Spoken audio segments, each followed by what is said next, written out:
नमन कंटालिया की उस पुण्य भूमि को जहां पर तेरा पंथ के आद्य प्रणेता ने जन्म लिया। नमन तेरा पंथ के आद्य प्रणेता आचार्य भिक्षु को, जिन्होंने जन्म लेकर हम सबको आलोक दिया। नमन भिक्षु चमन के कुशल बाबा परम श्रद्धास्पद आचार्य महाश्रवण जी को, जो भिक्षु गद्या को सिंचन दे रहे हैं, पल्लवित और पुष्पित कर रहे हैं।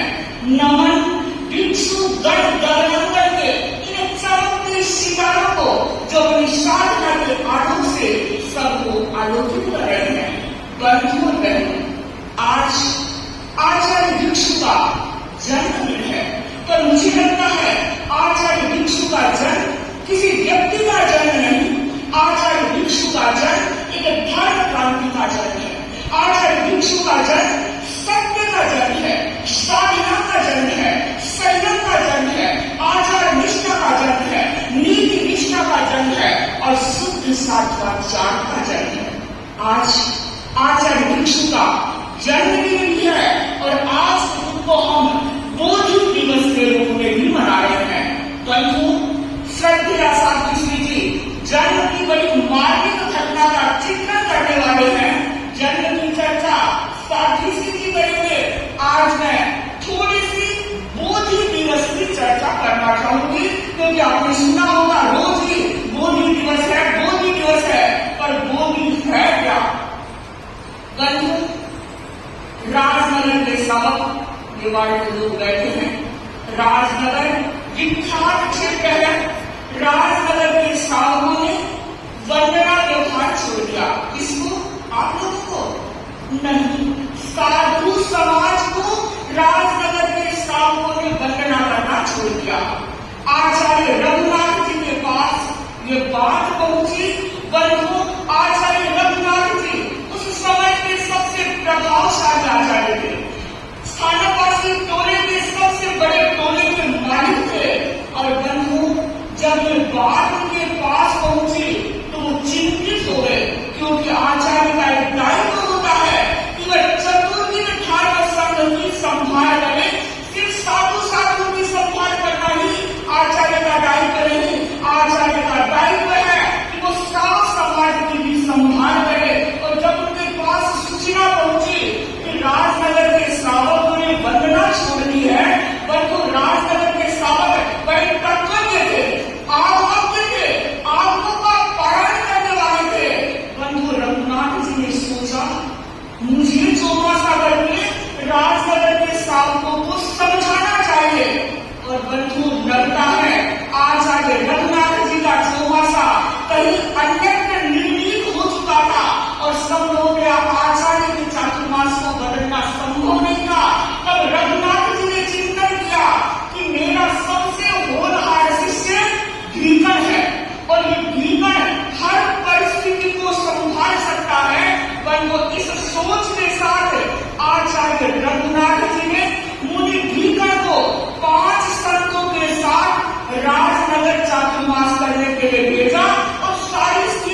वो राजनगर के लिए प्रस्थान करते हैं।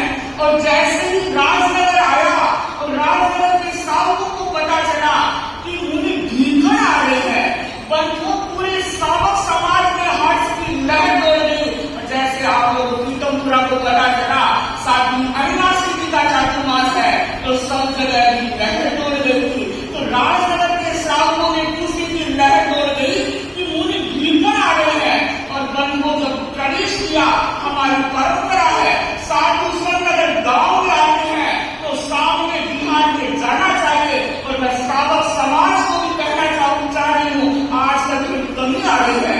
बंधुओं, ये मौके कभी कभी दुर्लभ है। ऐसे मौके अगर आप दुर्लभ मौकों को खो दोगे तो हाथ में क्या आएगा। तो जरूर चिंतन करें, जब भी साधु साधुओं का पराक्रम हो तो बिहार सेवा में जरूर समझानी करना चाहिए। तो राजनगर के श्रावक मुनि भीखन के सामने आए और आके संतों को देखोगे तो क्या ऐसे खड़े जाओगे, ऐसे करोगे नहीं, सब ने हाथ जोड़ लिए। और मुनि भीखन ने क्या सोचा था, मैं तो इसी काम में गया था, उन्होंने हाथ जोड़ना छोड़ दिया है, मेरी चर्चा तो हुई नहीं और उससे पहले मैंने तो हाथ जोड़ दिया। उन्होंने सोचा मेरा काम तो हो गया। लेकिन राजनगर के श्रावकों ने कहा कि भीखन जी, हम हाथ किसको जोड़ रहे हैं, आपके गैरती को जोड़ रहे हैं, आपके त्याग को जोड़ रहे हैं, आपके पाप भूलता को जोड़ रहे हैं। लेकिन हमारे मन की जो शंका है उसका समाधान नहीं हुआ है। तब मुनि भीखन ने कहा, अभी हम आए हैं, आगों का अध्ययन करेंगे और जैसा होगा हम आपको समझाएंगे। और बंधुओं, कहते हैं उसी दिन आचार्य भिक्षु ने जब आगों को पढ़ा तो लगा श्रावक समाज सही है और गलत तो हम है, हमें चिंतन करना है। और बंधुओं, यही बोधि के बीज है।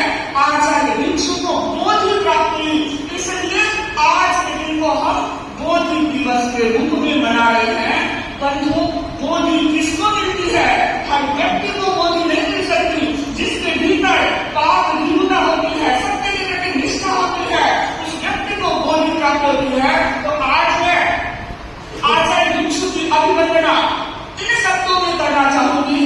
बंधु, आचार्य भिक्षु एक महागाथा है उस युग निष्ठा की, जिन्होंने आज से 265 वर्ष पूर्व एक धर्म क्रांति की थी। अभी साथी समझ जी बता रही थी, वो क्रांति पूजा प्रतिष्ठा के लिए नहीं थी, वो क्रांति सुख सुविधाओं के लिए नहीं थी, वो क्रांति मान सम्मान के लिए नहीं थी, वो क्रांति थी शिक्षाचार के बादलों को छिन्न भिन्न करने के लिए, वो क्रांति थी सत्य के लिए, वो क्रांति थी मानवीय मूल्यों की पुनः प्रतिष्ठापना के लिए, वो क्रांति थी आचार निष्ठा के लिए।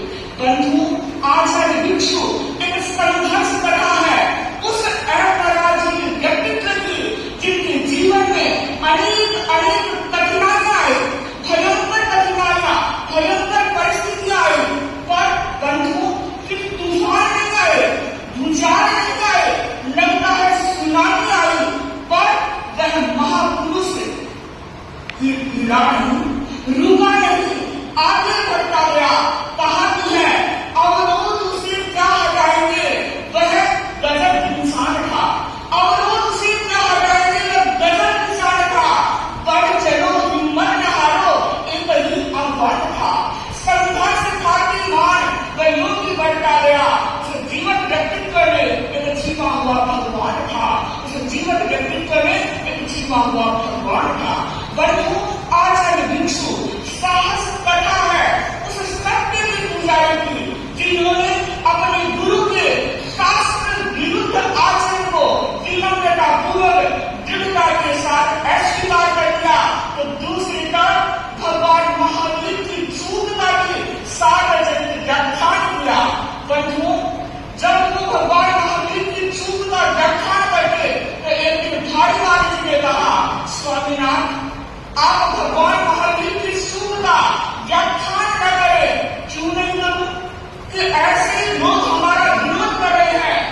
कर इस बात का, परंतु ये बात कोई व्यक्ति कर सकता है जिसके भीतर साहस होता है।